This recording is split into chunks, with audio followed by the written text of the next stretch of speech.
আসসালামু আলাইকুম ওয়া রাহমাতুল্লাহি ওয়া বারাকাতুহু। সম্মানিত সুধী দর্শক মণ্ডলী, AIS মিডিয়া চ্যানেলে আপনাদেরকে স্বাগত জানাই। সঙ্গে রয়েছে আমি এমএন আজাদ। আজকের বিষয় রানী বিলকিস ও নবী হযরত সুলাইমান আলাইহিস সালামের ঘটনা তথ্য সহ আপনাদের সামনে উপস্থাপন করব ইনশাআল্লাহ। চলুন শুরু করা যাক আজকের ভিডিও। হযরত সুলাইমান আলাইহিস সালামের শাম ও ইরাক সাম্রাজ্যের পার্শ্ববর্তী ইয়ামান তথা সাবা রাজ্যের রানী ছিলেন বিলকিস বিনতু সারা বিন হাদাহিদ বিন সারাহিল। তিনি ছিলেন শাম বিন নূহ আলাইহিস সালামের 18তম অধস্তন বংশধর। তার ঊর্ধ্বতন নবম পিতামহের নাম ছিল সাবা। সম্ভবত তারই নামেই সাবা সাম্রাজ্যের নামকরণ হয়। আল্লাহ তাদের সামনে জীবনোপকরণের দ্বার উন্মুক্ত করে দিয়েছিলেন এবং নবীগণের মাধ্যমে এসব নিয়ামতের শুকরিয়া আদায় করার নির্দেশ দিয়েছিলেন। কিন্তু পরে তারা ভোগবিলাসে মত্ত হয়ে আল্লাহর অবাধ্য হয় এবং সূর্য পূজারী হয়ে যায়। ফলে তাদের উপর প্লাবনের আযাব প্রেরিত হয় ও সব কিছু ধ্বংস হয়ে যায়। আল্লাহ সূরা সাবা 15 হতে 17 নম্বর আয়াতে এই সম্প্রদায় সম্পর্কে আলোকপাত করেছেন। দুনিয়াবি দিক দিয়ে এই সাবা সাম্রাজ্য খুবই সমৃদ্ধ এবং শান শওকতে পূর্ণ ছিল। তাদের সম্পর্কে হযরত সুলাইমান আলাইহিস সালামের কিছু জানা ছিল না বলেই কুরআনী বর্ণনায় প্রতীয়মান হয়। তার এই না জানা বিস্ময়কর কিছু ছিল না। ইয়াকুব আলাইহিস সালাম তার বাড়ির অনতি দূরে তার সন্তান ইউসুফকে কুয়ায় নিক্ষেপের ঘটনা জানতে পারেননি। স্ত্রী আয়েশার গলার হারটি হারিয়ে গেল, অথচ স্বামী রাসূলুল্লাহ সাল্লাল্লাহু আলাইহি সাল্লাম তা জানতে পারেননি। বস্তুত আল্লাহ যতটুকু ইলম বান্দাকে দেন তার বেশি জানার ক্ষমতা কারো নেই। পার্শ্ববর্তী সাবা সাম্রাজ্য সম্পর্কে পূর্বে না জানা এবং পরে জানার মধ্যে যে কি মঙ্গল নিহিত ছিল তা পরবর্তী ঘটনাতেই প্রমাণিত হয়েছে এবং রানী বিলকিস মুসলমান হয়ে যান। বস্তুত হুদহুদ পাখি তাদের সম্পর্কে হযরত সুলাইমানের নিকটে এসে প্রথম খবর দেয়। তার বর্ণিত প্রতিবেদনটি ছিল কোরআনের ভাষায় এমন যে, আমি এক মহিলাকে সাবাবাসীদের উপরে রাজত্ব করতে দেখেছি।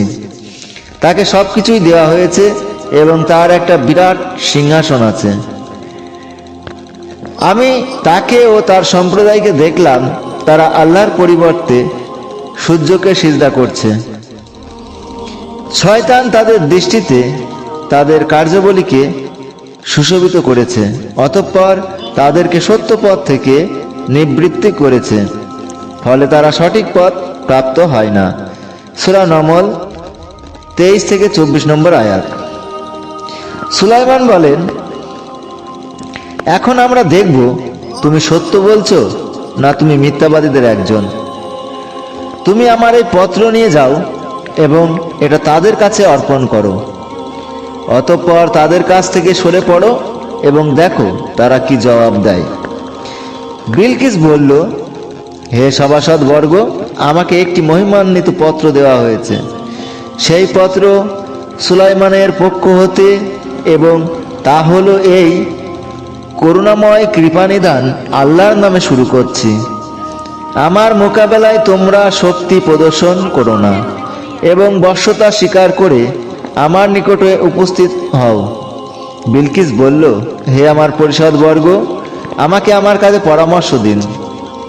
আপনাদের উপস্থিতি ব্যতি রেখে আমি কোনো কাজের সিদ্ধান্ত গ্রহণ করি না।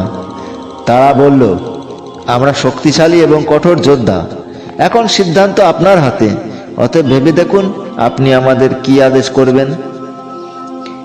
রানী বলল, রাজা বাদশাহ যখন কোনো জনপদে প্রবেশ করে তখন তাকে বিপর্যস্ত করে দেয় এবং সেখানকার সম্ভ্রান্ত লোকদের অপদস্থ করে।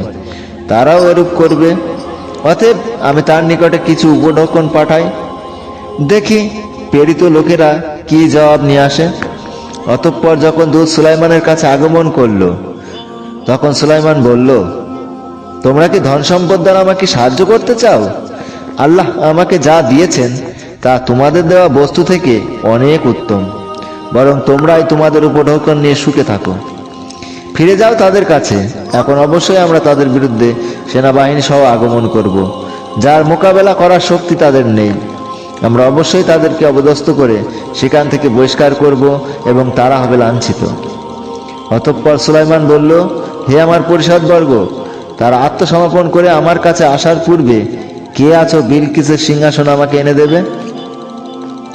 জৈনক দত্ত জিন বলল, আপনি আপনার স্থান থেকে ওঠার পূর্বেই আমি তা এনে দেব এবং আমি এ কাজে শক্তিবান ও বিশ্বস্ত।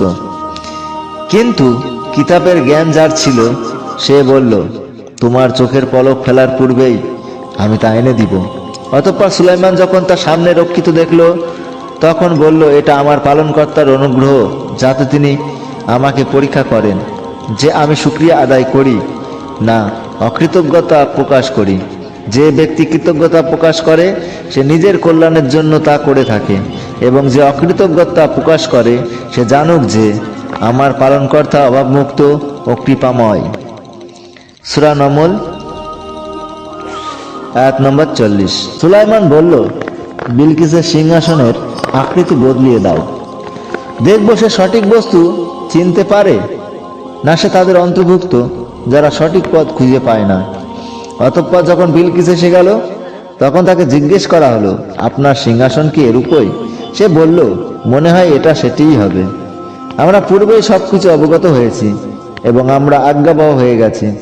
বস্তুত আল্লাহর পরিবর্তে সে যার উপাসনা করত সেই তাকে ঈমান থেকে বিরত রেখেছিল। নিশ্চয় সে কাফের সম্প্রদায়ের অন্তর্ভুক্ত ছিল। তাকে বলা হলো, প্রাসাদে প্রবেশ করুন। অতঃপর যখন সে তার প্রতি দৃষ্টিপাত করল, তখন ধারণা করল যে এটা স্বচ্ছ গভীর জলাশয়। ফলে সে তার পায়ের গোছা খুলে ফেলল। সুলাইমান বলল, এটা তো স্বচ্ছ স্ফটিক নির্মিত প্রাসাদ। বিলকিস বলল, হে আমার পালনকর্তা, আমি তো নিজের প্রতি জুলুম করেছি। আমি সুলাইমানের সাথে বিশ্বজাহানের পালনকর্তা আল্লাহর নিকটে আত্মসমর্পণ করলাম। সূরা নমল 27 থেকে 44 নম্বর আয়াত। সূরা নমল 22 হতে 44 আয়াত পর্যন্ত 23টি আয়াতে রানী বিলকিসের কাহিনী শেষ হয়েছে। এর মধ্যে 40তম আয়াতে যার কাছে কিতাবের জ্ঞান ছিল বলে কাকে বোঝানো হয়েছে এ বিষয়ে তাফসীরবিদগণ মতভেদ করেছেন।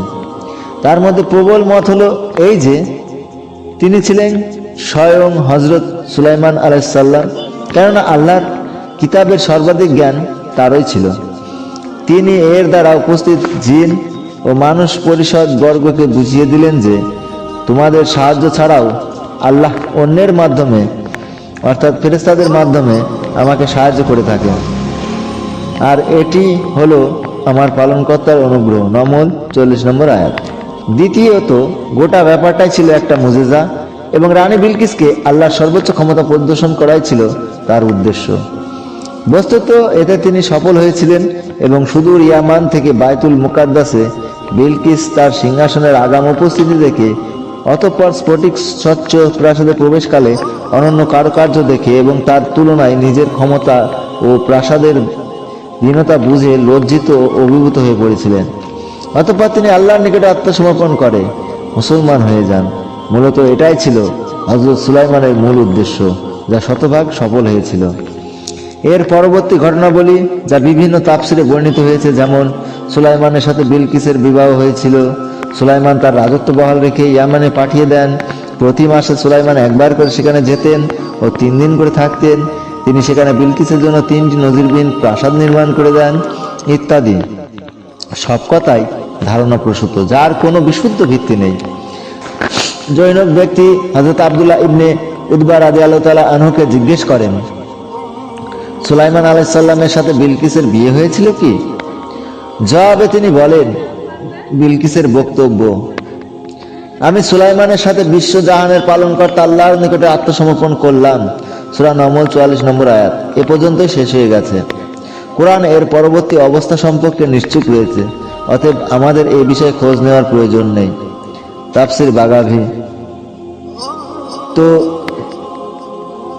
যেহেতু কোরআন থেকে আর কিছু জানা যায় না, সেহেতু আমাদেরও উচিত আর কিছু জানার চেষ্টা না করা।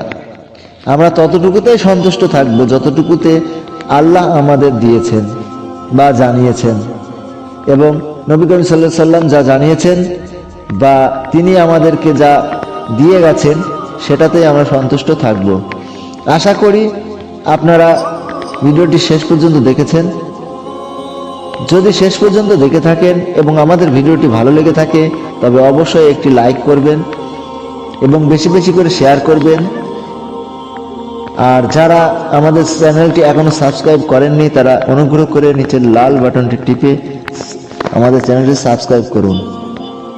আসসালামু আলাইকুম ওয়া রাহমাতুল্লাহি ওয়া বারাকাতুহু।